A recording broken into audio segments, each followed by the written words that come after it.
Hi everyone, कैसे हो आप सभी लोग। आई होप आप लोग अच्छे होंगे। मैं हूं राहुल जयसवाल एंड स्वागत करता हूं आप सभी का एक बार फिर हमारे यूट्यूब चैनल JR ट्यूटोरियल्स में।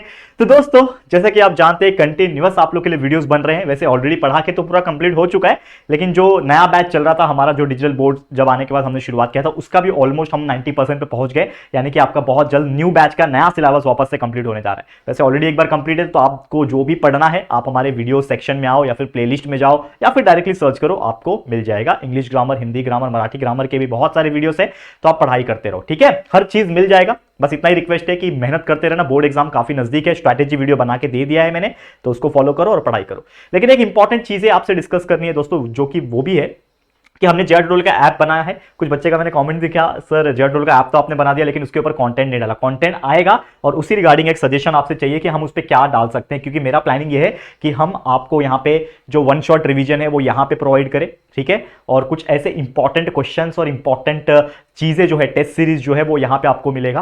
तो 90% जो चीजें रहेगी, मैं आपको बता दूं 90% चीजें फ्री रहेगी। हम पूरी कोशिश करेंगे, अपने जेब से पैसा डालेंगे, क्योंकि आप जानते हो ऐप बनाने में बहुत पैसा खर्च होता है, ऐप को मेंटेन करने में बहुत पैसा खर्च होता है, और ये आप जानते होंगे। बहुत सारे लोग बहुत ज्यादा अमाउंट चार्ज भी करते हैं, लेकिन हम पूरी कोशिश करेंगे कि हर चीज फ्री में दे, और कुछ छोटी मोटी चीजें जो हमसे भी अफोर्ड नहीं हो पाएगा वो थोड़ा सा चार्ज रखेंगे, और इतना मिनिमम चार्ज रहेगा कि आप लोग खुद अफोर्ड कर पाओगे। तो उसके लिए मुझे आपका सपोर्ट चाहिए कि आप लोग फटाफट से ऐप को डाउनलोड कर लो, प्ले स्टोर में जाके इंस्टॉल करके उसको रजिस्टर करके रख लेना। रजिस्टर करना फिर इंस्टॉल करना। रजिस्टर में आपका आईडी, ईमेल आईडी और फोन नंबर वगैरह डालना होगा। बाकी सब सिंपल प्रोसेस है। उसके बाद आपको यूजर आईडी पासवर्ड मिल जाएगा, खुद का क्रिएट कर लो आप और लॉगिन हो जाओ। तो जरूर से कर देना, बहुत सपोर्ट की जरूरत है, तो प्लीज इसमें सपोर्ट करना। आगे जाके बहुत ज्यादा मजा आएगा आप लोग को, ठीक है। चलो, और कुछ भी प्रॉब्लम है डायरेक्ट पूछना चाहते हो इंस्टाग्राम पे मुझे कांटेक्ट कर सकते हो, ठीक है। वैसे कमेंट सेक्शन तो है। चलिए शुरुआत करते हैं वीडियो की। तो आज अगेन चैप्टर 5 हीट जो हमारा चल रहा था नया बैच का, आज खत्म होने वाला है। लेक्चर नंबर 3 है हमारा, तो आज ये चैप्टर कंप्लीट हो जाएगा। तो चलो क्या टॉपिक बचा हुआ है हम लोग देखते हैं। तो सबसे पहले हम लोग बात करेंगे हीट एक्सचेंज के बारे में। देखो, पिछले लेक्चर में हमने डिस्कस किया था कि क्या होता है, हीट के यूनिट्स क्या होते हैं वो हमने डिस्कस किया था।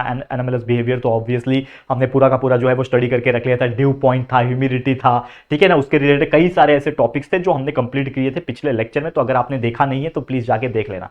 तो हीट एक्सचेंज का मतलब क्या होता है, देखो नाम से पता चल रहा है हीट को एक्सचेंज करना। आपने बचपन में क्या मतलब, अभी भी अगर आप नोटिस करते होंगे तो आपने सबने चाय जरूर पिया होगा, ठीक है ना। एक चाय होता है, ठीक है, चाय का कप होता है ये, तो सबने चाय जरूर पिया होगा। तो जब भी क्या होता है कि मम्मी हमकी गरम गरम लाके चाय हमको देती है, तो चाय हम क्या करते हैं, थोड़ी देर के लिए रख देते हैं। मतलब तुरंत, कुछ लोग तुरंत पी लेते हैं, कुछ लोग थोड़ी देर के लिए 2-5 मिनट के लिए रख देते हैं। क्यों? क्योंकि उसका टेम्परेचर क्या हो जाए, थोड़ा सा कम हो जाए। तो ये होता क्यों है? क्योंकि देखो, जब मम्मी ने चाय गर्म करके लाया तो मतलब चाय ऑब्वियसली उबलता है यानी कि 100 डिग्री पे गर्म होता होगा। 100 डिग्री पे बॉईल हो रहा है चाय बनने के बाद, तो मतलब उस चाय का कॉफी का जो टेम्परेचर होगा वो लगभग 100 डिग्री सेल्सियस होगा। लेकिन जैसे ही मम्मी आपको एक कप चाय ला के देती है, आप क्या करते हो, टेबल पे रख देते हो उस चाय को। तो हमारा जो रूम टेम्परेचर होता है वो नॉर्मल 25 डिग्री सेल्सियस होता है। नॉर्मल तौर पे अगर आप एसी चला रहे हो तो जो टेम्परेचर पे आपने एसी रखा है, जैसे मेरा अभी एसी चल रहा है तो मैंने 24 पे रखा हुआ है, ठीक है। 24 पे थोड़ा सा कूल हो गया है यहाँ पे, मैं और ज्यादा गर्मी होगा क्योंकि अभी ठंडी का टाइम है, ऑलरेडी बहुत ठंडी लगती है, तो 24 पे रखा है। लेकिन जब गर्मी का टाइम होता है तो हम 16 डिग्री, 17-18 डिग्री पे चलाते हैं, करेक्ट है। तो हमारा रूम का टेम्परेचर उतना रहेगा। तो समझ लो 24 डिग्री है, तो आपका 100 डिग्री पे जो चाय था, अब वो रूम टेम्परेचर पे आने में धीरे धीरे क्या लगेगा, उसको टाइम लगेगा। तो लेट सपोज 5 मिनट लगेगा, तो वो 5 मिनट के अंदर ही जो आपका 100 डिग्री का टेम्परेचर था चाय का, वो अब धीरे धीरे क्या हो जाएगा, 24 डिग्री पे आ जाएगा, ठीक है। क्योंकि आपका रूम टेम्परेचर उतना ही है। मतलब कहीं ना कहीं जो चाय था उसने अपना हीट को लॉस किया, और जो रूम टेम्परेचर था, ठीक है, उसने हीट को गेन किया। तो कहीं ना कहीं अगर मैं बात करूं कि हीट एक्सचेंज का मतलब क्या होता है कि कोई दो ऑब्जेक्ट है, एक हीट को एब्जॉर्ब करेगा, दूसरा हीट को लॉस्ट करेगा। क्योंकि एक हीट भेजेगा तो दूसरा हीट लेगा। जैसे हमारे पास बॉल है, तो बॉल को मैं फेंकूंगा तभी तो सामने वाला लेगा ना। तो मैं चाय हूं, चाय क्या करेगा, बोलते हैं ना, एक डायलॉग है टीवीएफ पिक्चर्स का, क्या बोलते हैं, ए तू क्या है, तू बियर है। अरे तू बियर नहीं, तू चाय है। ऐसा एक डायलॉग था, मुझे याद नहीं आ रहा, आपने देखा होगा अगर, क्योंकि बहुत सारे बच्चे फॉलो करते हैं टीवीएफ को। अभी नया सीजन आ गया, देखने वालों, मैंने अभी तक देखा नहीं है, ठीक है। तो यहां पे जो मैं बता रहा था आपको कि हीट एक लॉस कर रहा है, चाय हीट लॉस कर रहा है, और एटमॉस्फेयर हीट को गेन कर रहा है। तो इसीलिए टेम्परेचर बैलेंस हो जाता है। एक पर्टिकुलर टाइम आता है कि दोनों का टेम्परेचर क्या हो जाए, बैलेंस हो जाए। तो यही होता है हीट एक्सचेंज। उसको साधारण भाषा में हम लोग डिस्कस करेंगे। तो सबसे पहले हीट एक्सचेंज का क्या बोलता है, if heat is exchange between A hot and cold object. एक कोई हॉट ऑब्जेक्ट होगा, दूसरा कोई कोल्ड ऑब्जेक्ट। कोल्ड का मतलब ये नहीं कि बर्फ जैसा कोल्ड, कोई भी कोल्ड हो सकता है। 100 डिग्री और 20 डिग्री दोनों में कोल्ड कौन है, 20 डिग्री कोल्ड है ना। तो उस हिसाब से तो हॉट और कोल्ड ऑब्जेक्ट के बीच में अगर हीट को एक्सचेंज हो रहा है, यानी टेम्परेचर का अदला बदली हो रहा है, cold object goes on increasing due to the gain of energy and the temperature of the hot object goes on decreasing due to the loss of energy। मतलब जो गर्म ऑब्जेक्ट है उसका टेम्परेचर क्या हो रहा है, कम हो रहा है, मतलब डिक्रीज हो रहा है, और जो कोल्ड ऑब्जेक्ट है उसका टेम्परेचर क्या हो रहा है, इंक्रीज हो रहा है, क्योंकि वो एनर्जी को गेन कर रहा है। तो हॉट ऑब्जेक्ट जब टेम्परेचर को लॉस करेगा तो उसका एनर्जी भी लॉस हो रहा है, करेक्ट है। और जब कोल्ड ऑब्जेक्ट हीट को एब्जॉर्ब करेगा तो यानी कि कहीं ना कहीं वो एनर्जी को भी गेन कर रहा है, और यही फंडामेंटल चीजों को हम लोग हीट एक्सचेंज बोलते हैं। तो the change in temperature continue till the temperature of both the object attain the same value. ये बहुत इंपॉर्टेंट है, याद रखना। जैसे मैंने चाय का एग्जांपल दिया, तो चाय का पहले टेम्परेचर ज्यादा था, 100 डिग्री सेल्सियस था समझ लो, और आपका एटमॉस्फेयर में 20 डिग्री सेल्सियस था, ठीक है। तो ये कब तक अपना टेम्परेचर को लॉस करेगा चाय, मतलब 100 से 90 पे आएगा, 80 पे आएगा, 70 आएगा, 50 60 आएगा, 40 आएगा, फिर जाके कहीं 20 आएगा। तो 20 तक आने के लिए उसको टाइम लगा, लेकिन यहां पे एक ऐसा टेम्परेचर क्रिएट होगा कि ये 20 डिग्री और ये 20 डिग्री सेम हो जाएगा। मतलब एक ऐसा पॉइंट आएगा जहां पे दोनों का एटमॉस्फेयर का टेम्परेचर सेम हो जाए, और वो टेम्परेचर पे आने के बाद वो दोनों के इक्वल क्या हो जाते हैं, सेम वैल्यू हो जाते हैं। और ये तब तक होता है, हीट एक्सचेंज कब तक होता है, जब तक कि दोनों के वैल्यू यानी हॉट और कोल्ड ऑब्जेक्ट के जो वैल्यू है, यानी जो टेम्परेचर का वैल्यू है वो सेम ना हो जाए, तब तक वो चेंज करता है। और ये प्रोसेस के अंदर द कोल्ड ऑब्जेक्ट, ये जो कोल्ड ऑब्जेक्ट है यहां पे मैं आपको बता दूं, ये जो टेम्परेचर है, the cold object gains heat energy and the hot object loses heat energy. मतलब कोल्ड ऑब्जेक्ट क्या करता है दोस्तों, हीट एनर्जी को गेन करता है, क्योंकि ऑब्वियसली हीट एनर्जी इसको चाहिए ना गर्माहट लाने के लिए, टेम्परेचर बढ़ाने के लिए। तो कोल्ड ऑब्जेक्ट हीट को गेन करेगा और हॉट ऑब्जेक्ट हीट एनर्जी को लूज करेगा। तो इसका साधारण सा एक डेफिनेशन क्या हो जाएगा, देखो यहां पे ध्यान से, क्या हो जाएगा साधारण सा डेफिनेशन, कि heat energy lost by the hot object, जितना हॉट ऑब्जेक्ट ने हीट एनर्जी को लॉस्ट किया, is equal to heat energy gained by the cold object. तो heat energy lost by, cold lost करेगा, हॉट ऑब्जेक्ट लॉस्ट करेगा, तो heat energy lost by the hot object, and heat energy gain कौन करेगा, ठंडा object यानी cold object. तो heat energy lost by hot object is equal to heat energy gained by the cold object. और इसी principal को क्या कहते हैं, हीट एक्सचेंज। क्या कहते हैं, हीट एक्सचेंज कहते हैं। समझ में आ गया। और ये क्वेश्चन एग्जाम में बहुत इंपॉर्टेंट है, पूछता है, तो जरूर से डेफिनेशन पॉइंट ऑफ व्यू पढ़ लेना, और या फिर इसको थियरी पॉइंट ऑफ व्यू पढ़ लेना, बहुत इंपॉर्टेंट है, ठीक है, याद रहेगा, ठीक है, याद रहेगा कि नहीं, ठीक है, करेक्ट है, समझ में आ गया। चलो आगे बढ़ जाते हैं, अगले टॉपिक पे जाते हैं। हीट एक्सचेंज आपको समझ में आ गया होगा। अब इसी से रिलेटेड एक टॉपिक है जिसका नाम है मेजरमेंट ऑफ स्पेसिफिक हीट, जिसको मिक्सिंग मेथड भी बोलते हैं, और कैलोरी मेथड इसमें, कैलोरी मीटर इसमें यूज होता है। तो सबसे पहले तो ये समझेंगे ये है क्या। ये टॉपिक जो है ना, ये मेजरमेंट ऑफ स्पेसिफिक हीट है। हमने इसके पहले लेक्चर नंबर 2 में स्पेसिफिक हीट पढ़ा था, आपको याद है स्पेसिफिक हीट क्या होता है, ठीक है। तो स्पेसिफिक हीट को मेजर करने के लिए, मापने के लिए क्या होता है, एक डिवाइस यूज होता है, यानी कि हीट कितना लग रहा है, कितना एब्जॉर्ब हुआ है, कितना हीट गेन हुआ है, कितना हीट लॉस्ट हुआ है, उसको मेजर करने के लिए एक डिवाइस है जिसको हम लोग बोलते हैं कैलोरी मीटर।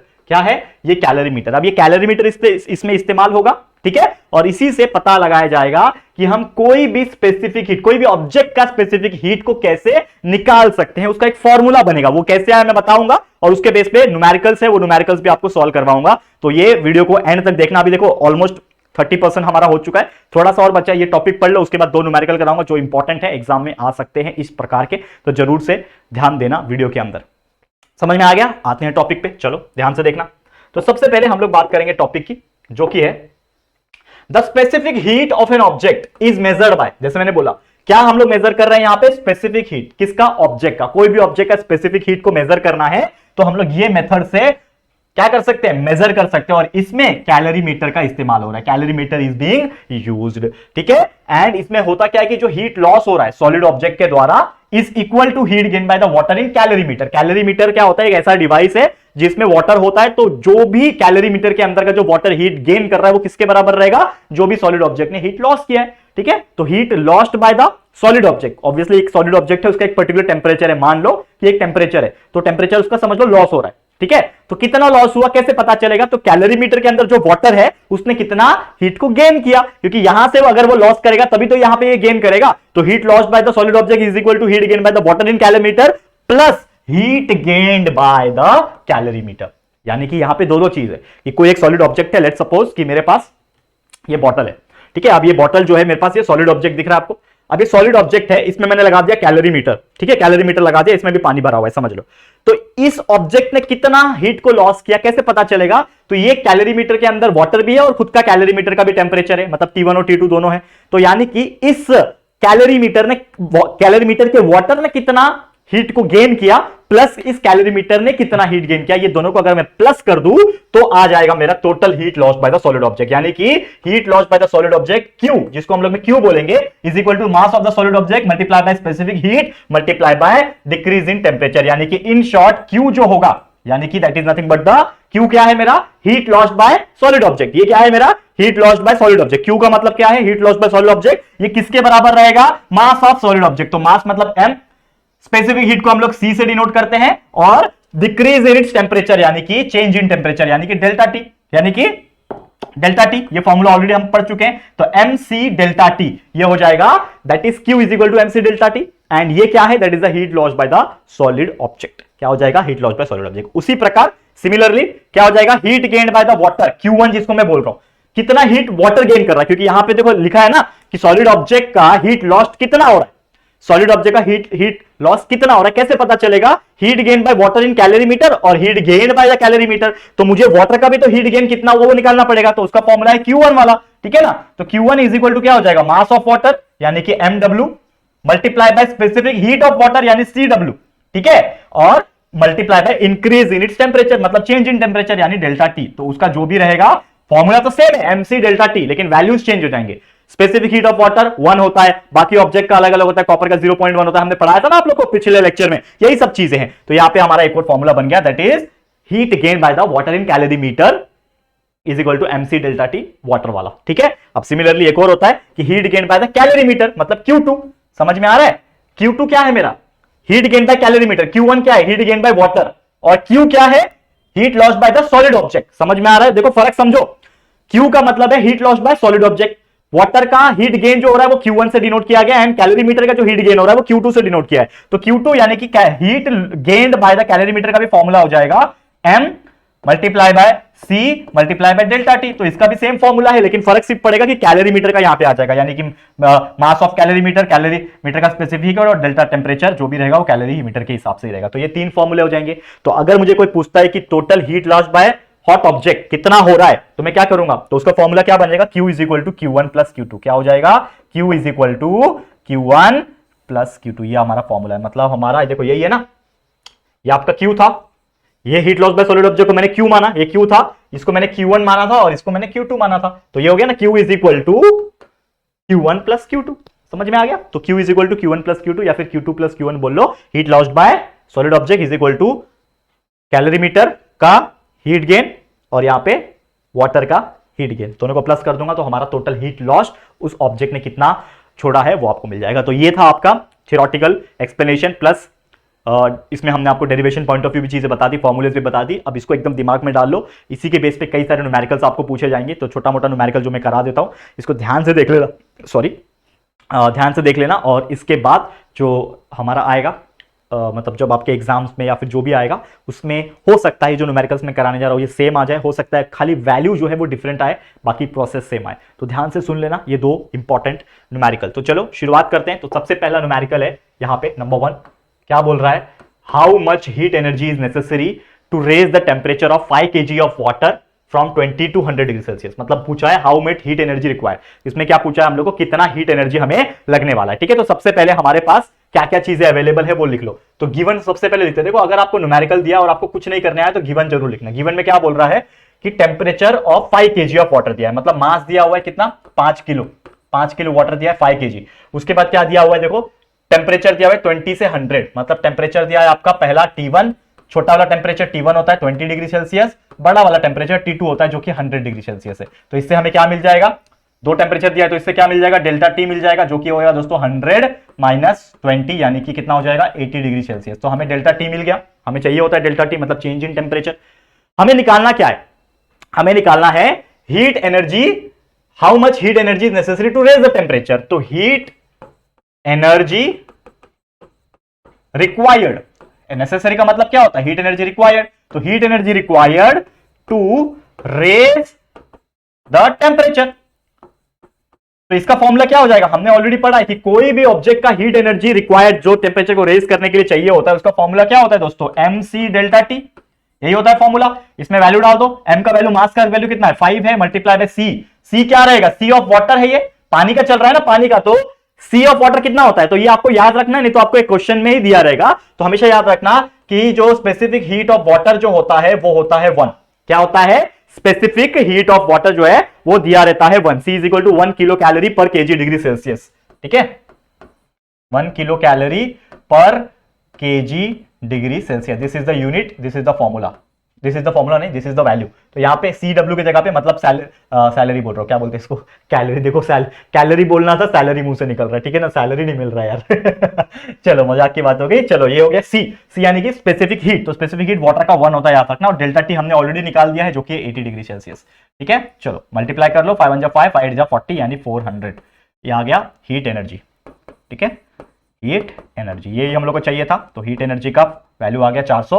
और हमेशा मैंने आपको पढ़ाया था कि कभी भी हीट निकालते हैं हम लोग, एनर्जी निकालते हैं, तो किस में निकालते हैं दोस्तों, आपको पता होगा, ये मैंने आपको बताया था, ये हम लोग जूल में निकालते हैं, लेकिन यहाँ पे क्या है, केजी वाले में दिया है, तो ये हो जाएगा किलो कैलोरी।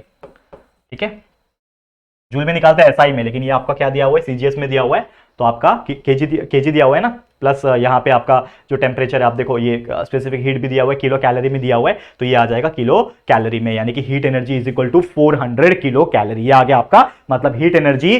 क्वेश्चन जो पूछा है हमें, हीट एनर्जी रिक्वायर्ड जो पूछा है ना, यहाँ पे क्या बोल रहा है, यहाँ पे ध्यान से देखो, अगर आप देख पा रहे हो बहुत अच्छी तरीके से, heat energy is necessary to raise the temperature, मतलब इस पानी का टेम्परेचर को रेज करने के लिए कितना हीट चाहिए मुझे, 400 किलो कैलोरी का हीट चाहिए। करेक्ट है, समझ में आ गया दोस्तों, बहुत ज्यादा ही सिंपल है, और इससे ज्यादा सिंपल मुझे लगता नहीं कुछ हो सकता है। ठीक है, अब चलते हैं एक बहुत बेहतरीन क्वेश्चन में, जो कि अगला क्वेश्चन है, क्वेश्चन नंबर 2। ये बहुत इंपॉर्टेंट क्वेश्चन है। तो जो दिया है सबसे पहले देख लो, कॉपर दिया हुआ है, कॉपर स्पीयर ऑफ 100 ग्राम मास। तो मास ऑफ ये किसका दिया है, कॉपर का दिया हुआ है, कॉपर का मास कितना है, 100 ग्राम दिया हुआ है। ठीक है, is heated to a raiser temperature, इसका टेम्परेचर दिया हुआ है 100 डिग्री। ठीक है, 100 डिग्री दिया हुआ है इसका टेम्परेचर। ठीक है, 100 डिग्री सेल्सियस। ठीक है, and is release in water of mass 195 kg। तो मास ऑफ वाटर भी दे दिया हुआ है, मास ऑफ वाटर 195 ग्राम दिया हुआ है। ठीक है, ये लिख लो, एंड टेम्परेचर 20 डिग्री, इसका टेम्परेचर 20 डिग्री दिया हुआ है। जो दिया है सबसे पहले लिख दो, कुछ समझ में आए चाहे नहीं आए, जो दिया है लिख दो, क्योंकि इससे हो सकता है आधा मार्क्स आपको मिल जाए। ठीक है ना, in copper calorimeter, if the mass of calorimeter is 50 gram, mass of calorimeter दिया हुआ है। ठीक है, ये कॉपर है, और ये सी लिखता हूं मैं, कैलोरीमीटर, सी ए लिखता हूं, मास ऑफ कैलोरीमीटर कितना दिया हुआ है, 50 ग्राम दिया हुआ है। ठीक है, what will be the maximum temperature of water, हमें मैक्सिमम टेम्परेचर ऑफ वाटर जो है निकालना है। तो सबसे पहले मुझे पता है कि इसमें कैलोरीमीटर दे दिया, पानी दे दिया, मतलब जो इसके पहले हमने फॉर्मूले स्टडी किए, कौन से वाले, ये वाले, Q is equal to Q2 plus Q1, यही हम लोग को निकालना है, यानी कि ये MC डेल्टा T Q का, Q1 का, Q2 का, ये हम लोग को यूज होने वाला है यहाँ पे। ठीक है, तो इसे हम लोग कैसे निकालेंगे, तो सबसे पहले मैं, हमको जो क्वेश्चन पूछा है, क्या बोल रहा है, what will the maximum temperature of water, तो we have to find out the temperature, we know that. तो सबसे पहले मुझे एक चीज पता है कि मैं अगर टोटल हीट निकालने की कोशिश करूं, जिसका फॉर्मूला होता है, क्या होता है दोस्तों, अगर आपने पढ़ा होगा अभी इसके पहले जो मैंने पढ़ा है, ध्यान दिया अगर, तो हमारा फॉर्मूला होता है Q is equal to MC delta T। MC delta T होता है, यही मेरा फॉर्मूला है मेन हीट एनर्जी निकालने का, यानी कि जो हमारा हीट लॉस्ट हो रहा है कॉपर बॉल द्वारा। ठीक है ना, यहां पे Q क्या है, यहां पे मैं एक लिखता हूं, यहां पे इसके नीचे क्या लिखूंगा मैं, हीट लॉस्ट हो रहा है ना, कॉपर स्फीयर जो है उसका टेम्परेचर रेज हो रहा है टू 100, तो हीट लॉस्ट हो रहा है, heat lost by copper ball, copper ball द्वारा हीट लॉस्ट हो रहा है, तो उसको कैसे निकालूंगा, Q is equal to MC delta T। तो यहां पे मुझे बताओ कि यहां पे वैल्यू मेरा क्या आ सकता है। ठीक है, तो Q is equal to, M का वैल्यू मुझे पता है क्या, कॉपर वाले का, कॉपर वाले का M कितना है, 100 ग्राम है। कॉपर का स्पेसिफिक हीट आपको दिया नहीं है, लेकिन मुझे याद है, और मैं आपको बता दूंगा कि जो कॉपर होता है उसका जो स्पेसिफिक हीट होता है वो हमेशा याद रख लो, वो 0.1 होता है। सी ऑफ कॉपर, कॉपर का चल रहा है ना अभी, heat lost by copper ball, तो कॉपर का चल रहा है, तो कॉपर का स्पेसिफिक हीट, जैसे वाटर का 1 होता है आपको याद हो गया, वैसे कॉपर का भी याद रख लो 0.1 होता है। और डेल्टा टी जो है आपको दिया है 100, तो delta T change in temperature होता है, तो मुझे क्या करना पड़ेगा, तो 100 आपको दिया हुआ है, तो मैं मान लेता हूं यहां पे कि चेंज इन टेम्परेचर होगा 100 माइनस टी। ठीक है, ये मैंने मान लिया, तो इसको मैं मान लेता हूं इक्वेशन नंबर 1, इसको मैंने मान लिया इक्वेशन नंबर 1, क्योंकि इसके आगे मैं क्या सॉल्व करूं बताओ, टी भी अननोन है, क्यू भी अननोन है, मुझे पता नहीं है, तो मैं इसको एज इट इज छोड़ देता हूं। उसी प्रकार यहां पे मैं एक और चीज लिखता हूं, क्या, सिमिलरली एक और चीज मैं कर सकता हूं, यहां पे मैंने heat loss by copper ball निकाला, उसी प्रकार यहां पे मैं निकाल सकता हूं हीट गेन बाय वाटर, मतलब जो वाटर है वो कितना हीट गेन कर रहा है, हीट गेन्ड बाय वाटर, तो इसका भी सेम फॉर्मूला होगा हीट एनर्जी का, जो कि होता है दोस्तों, इसको वाटर को हम लोग क्या मानते हैं, हमेशा Q1 मानते हैं, वाटर को हमेशा हम लोग Q1 मानते हैं, जो कि हो जाएगा M multiply by C multiply by delta T। तो मास ऑफ वाटर हमको पता है कितना है, 195 है, और पानी का जो स्पेसिफिक हीट होता है 1 होता है, और डेल्टा T मुझे पता नहीं है, लेकिन टेम्परेचर एक दिया हुआ है 20 डिग्री सेल्सियस, तो ये क्या हो जाएगा दोस्तों, ये हो जाएगा दोस्तों T-20।